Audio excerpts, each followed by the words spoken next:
Alors, un peu plus de 30 ans après la sortie du premier The Predator, le 4e épisode de la série est enfin sorti. Et honnêtement, il est pas terrible. Donc, dans ce dernier opus de la saga qui a été réalisé par Shane Black, qui de manière anecdotique avait joué dans le premier Predator, eh bien, on retrouve évidemment un Predator qui arrive sur Terre, sauf que celui-là est chassé par un super Predator.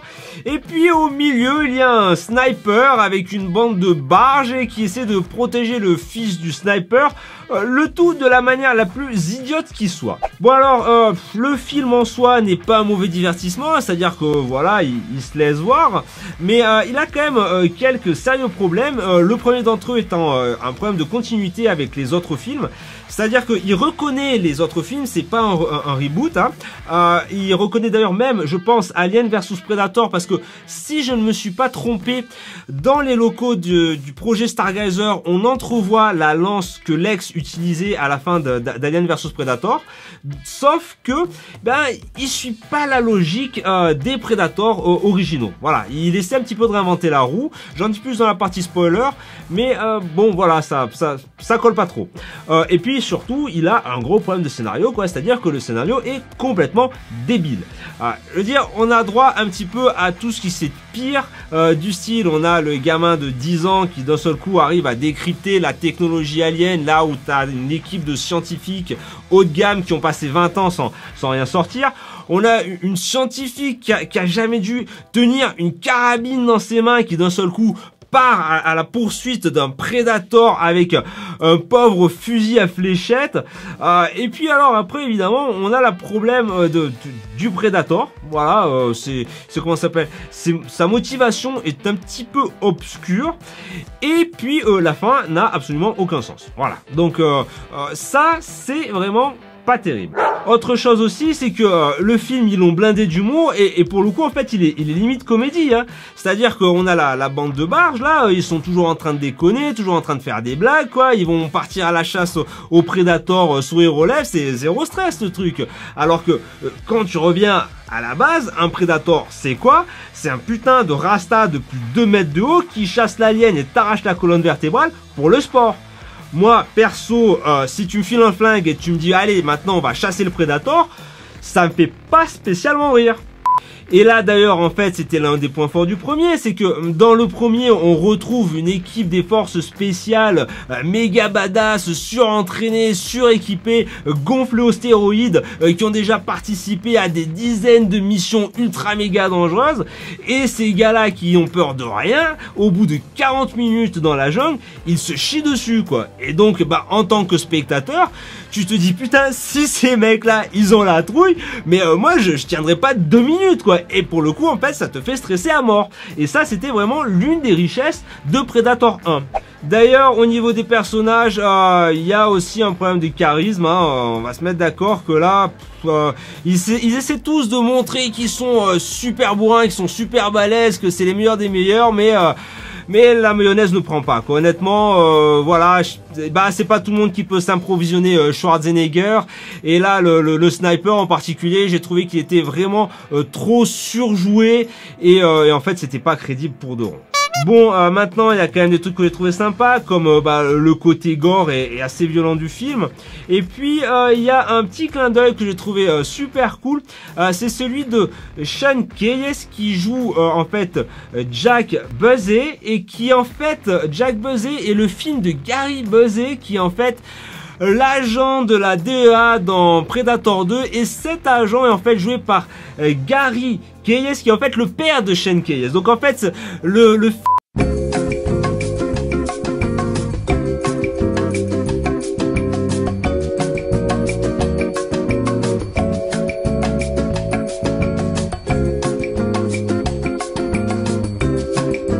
mais voilà quoi, honnêtement à part ça, il n'y a pas grand chose que j'ai trouvé vraiment sympa dans le film. Hein. Donc honnêtement c'est un film que je vous conseille de voir en vidéo à la demande chez vous, pas besoin d'aller au Cinoche, surtout qu'en plus j'ai entendu que la 3D était complètement pourrie. Donc voilà, économisez votre argent. Allez, maintenant on va passer à la partie spoiler. Bon, alors maintenant qu'on a la partie spoiler, on va revenir sur le scénario. Et franchement, le scénario, j'ai trouvé complètement idiot, quoi. C'est-à-dire que déjà, ça commence avec l'histoire des artefacts que le mec, il envoie par la poste à son fils. C'est-à-dire, un, pourquoi est-ce qu'il les transmet pas à supérieur? Deux, pourquoi il les envoie à son fils, quoi, tu vois, juste pour qu'il les emmerde après? C'est quoi le truc? Pareil, les douanes aux États-Unis, c'est super cool, hein, tu vois, tu reçois un colis d'Amérique du Sud, blindé d'artefacts aliens totalement illégaux et inconnus, mais ça passe, on s'en fout. Alors après, il y a aussi l'histoire de la boule, là, je veux dire, bon, il a une boule qui rend invisible, bon, déjà, pourquoi est-ce qu'il n'envoie pas le reste, ça, on comprend pas trop, et puis en plus, il décide de l'avaler. C'est cool. Donc, tu vois, il se pose pas la question de savoir si ça peut être radioactif, ça va lui faire du bien, du mal. Non, rien à foutre. Hein. C'est alien, c'est bio. Allez, on avale.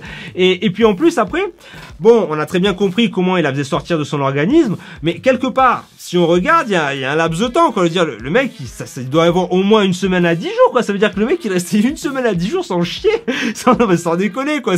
Faut se mettre à l'activant, mon petit père. Hein. Ça aide, ce genre de choses. Faire caca aide à évacuer les intestins. Après, il y a aussi le minot qui est complètement psychotique, si on s'arrête 2 minutes pour y penser. C'est-à-dire que il est à Halloween, il a un laser qui dégomme son voisin, et puis il en a rien à péter, il continue à vaquer à ses occupations comme si de rien n'était. C'est logique, hein. Tout aussi logique d'ailleurs, c'est le père qui essaie de protéger à tout prix la putain de technologie alien au risque de la vie de son fils au lieu de la filer à l'alien et à se barrer. Non, il la garde, il faut la garder. Hein, je veux dire, t'as un putain de stromon de 2 mètres qui essaie de te faire la peau à toi et à ton gamin, mais il garde la technologie. Hein, ça, faut pas, surtout pas lui donner. Hein. Et puis d'ailleurs, si on regarde la logique de l'alien, ça a ni queue ni tête, quoi. Je veux dire, l'alien, il est censé être là pour sauver l'humanité, et la première chose qu'il fait, c'est dégommer tous les êtres humains qu'il rencontre sur son passage. C'est complètement con. Je veux dire, non mais sans déconner, c'est complètement idiot, quoi. Et puis alors, évidemment, il y a la fin. Alors la fin, bon, il y a toute cette histoire pendant le film au sujet du réchauffement climatique, etc. Donc tu dis, bon, bah voilà la technologie qui va donner, je sais pas, ça va être un filtre à carbone géant, un truc comme ça. Non, c'est l'armure d'Iron Man pour dégommer des prédateurs. Ah putain, avec ça, il va aider contre le réchauffement de la planète, là, hein. C'est sûr que, là, il nous a vachement aidé, le mec, hein. Merci, hein. Bon, voilà, et puis après, il y a aussi toute histoire qui récupère la moelle épinière pour se faire des implants, mais ça a ni queue ni tête, déjà. Je veux dire, qu'est-ce qu'ils vont faire avec l'ADN des hommes, quoi. Je veux dire, les mecs sont en train de chasser de l'alien. Non, sans déconner, quoi. À la limite, tu me dis, ouais, ils ont pris l'ADN de Ripley, je veux bien, quoi, mais attends, Danny Glover? Et d'ailleurs, là, puisque je suis en train de parler de Danny Glover, Predator 2, c'est exactement l'antithèse de The Predator, puisque, eh bien, si leur objectif, c'est de récupérer l'ADN du plus grand guerrier de la planète, c'est-à-dire, Danny Glover, il est là dans leur vaisseau, il a vaincu leur pote, donc c'est le plus grand guerrier, et il le laisse partir, ils lui font un petit cadeau. Je veux dire, mais attends, je veux dire, si ton objectif c'est récupérer l'ADN, tu fais une ponction, une prise de sang, je sais pas, n'importe quoi, mais tu laisses pas partir comme ça en lui donnant une petite tape dans le dos. Donc ça, vraiment, c'est là où The Predator ne s'inscrit absolument pas dans la continuité des autres films. Bon, voilà, bah écoutez, c'est la fin de cette vidéo, donc laissez-moi un petit commentaire pour me dire ce que vous avez pensé du film, lâchez-moi un petit pouce bleu si vous avez aimé la vidéo, et puis bah on se retrouve un petit peu plus tard dans la semaine pour parler peut-être cette fois de I Kill Giant et de 7 minutes après minuit. Allez, amusez-vous bien!